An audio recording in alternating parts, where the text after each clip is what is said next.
This evening we join with congregations throughout the country and elsewhere to celebrate Pride Shabbat as we welcome Ethan Felson, who is the executive director of A Wider Bridge, an organization which works for LGBTQ and Jewish inclusion, building bridges between the United States and Israeli communities.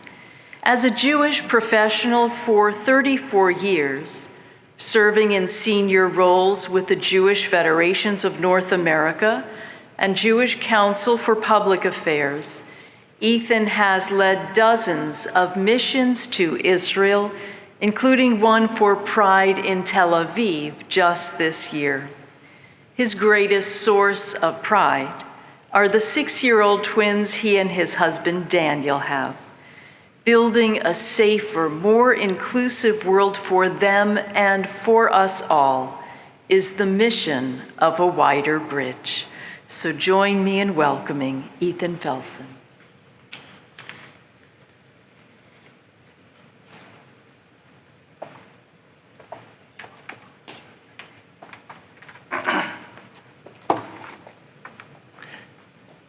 Thank you, Rabbi, for that warm and wonderful intro. It is an honor to be with all of you here today. Ine matov umanayim, shevet achim gam yachad. Behold how good and how pleasant it is for siblings to dwell together. Growing up, my family belonged to a wonderful Reformed synagogue like this one, a bit smaller. Most of them are quite a bit smaller, but grand nonetheless. And we said how good and how pleasant it is when brothers dwell together. But girls and women in the pews could hear that and feel excluded. And so the language evolved. Many congregations say brothers and sisters. This congregation says how good and how pleasant it is when people dwell together. That's a magnificent thing about the Reformed tradition, how it makes relevant Judaism for our modern lives. And you'll note I said when siblings dwell together. Our society continues to evolve. And we're recognizing that some people in the pews may hear the gendered language of brothers or brothers and sisters and still feel excluded. How good and how pleasant it is when siblings dwell together. The Reformed tradition is proudly inclusive, proudly pro-LGBTQ, proudly pro-civil rights, proudly pro-human rights, and proudly pro-choice. Happy Pride. As you heard, I'm the executive director of A Wider Bridge. A Wider Bridge was formed after a tragic attack on the LGBTQ community in Israel. A masked gunman entered an LGBTQ youth center in 2009 and killed 2 people and injured 15 more. And the LGBTQ community in Israel came together to mourn and to heal, and they reached out to the North American LGBTQ community for support. Our founder, Arthur Slepian, traveled to Israel to meet with the LGBTQ communities, and he founded A Wider Bridge, to be a bridge, to be a connector between those communities. And over the years, we've grown to be that and so much more. At our core, we bring the communities together in meaningful relationship. We also advocate. We champion LGBTQ rights and Jewish rights, including a safe and secure Israel. We fight for justice. We're here to remind the world that the LGBTQ community stands with the Jewish community and with Israel, despite what you may sometimes hear.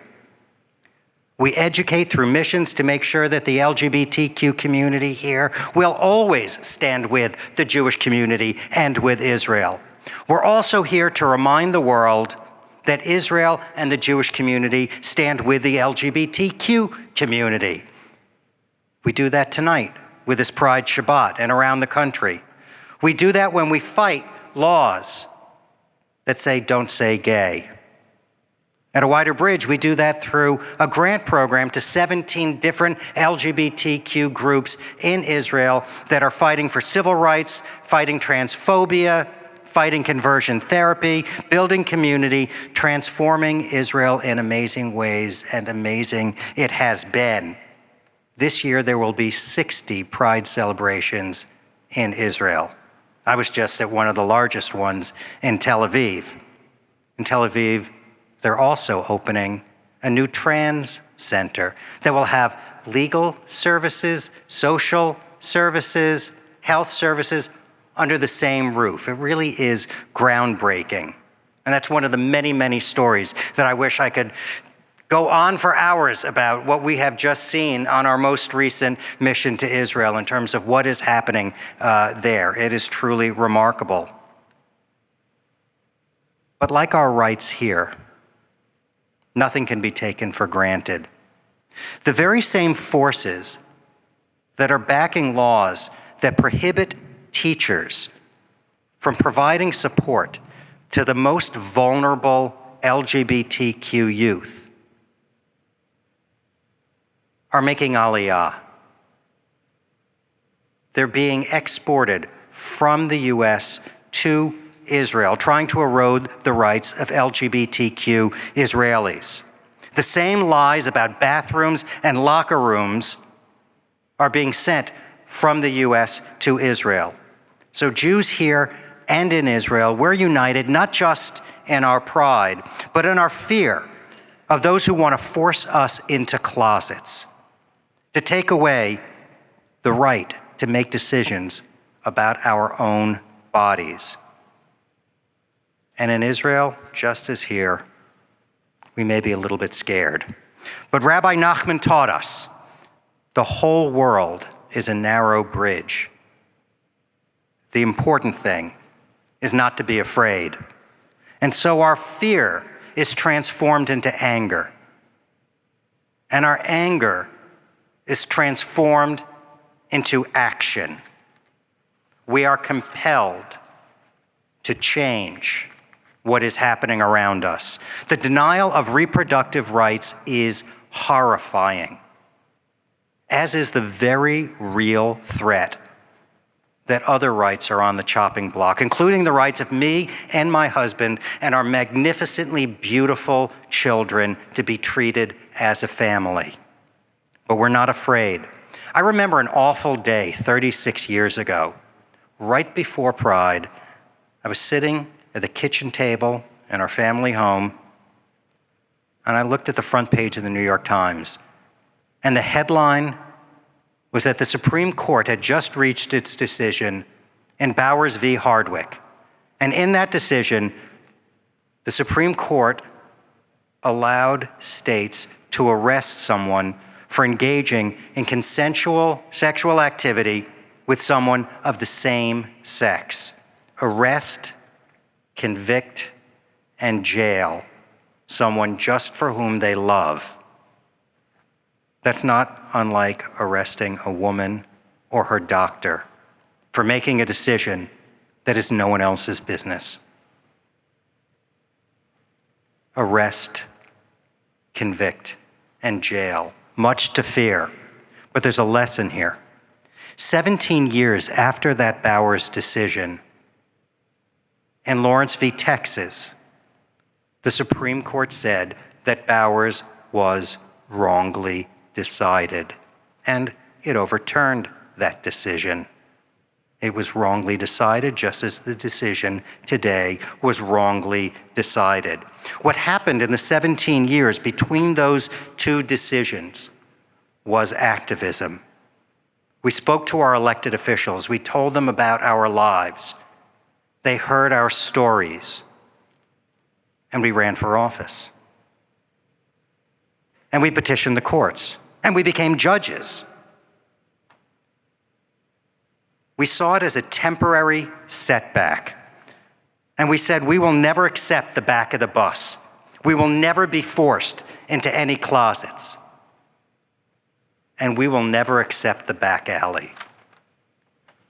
I'm proud to present today to Temple Emanu-El a flag that in many ways symbolizes this pride and this fight.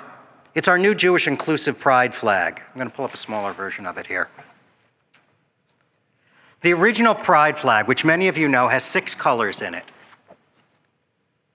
And much like the language of Ine Matov, it's evolved over time. There's a new inclusive pride flag. It includes colors that represent black and brown peoples, trans people, people with HIV, or who've lost their lives to AIDS. These are the inclusive pride colors, and what we've done is we've put them into a Jewish star in the center of the flag, woven into the center, because we're LGBTQ, we're Jewish, we're pro-Israel, we're people of color, we're trans, we're human beings, we're proud, and we refuse to choose between any of our identities to satisfy anyone else. You take the Jewish star out, and you're no longer an inclusive community. So I hope you will hang this flag, and for those of you here in this congregation, I hope you will embrace its symbolism and its message that inclusion is a Jewish value, and that pride in Judaism and in the Jewish state is an LGBTQ value.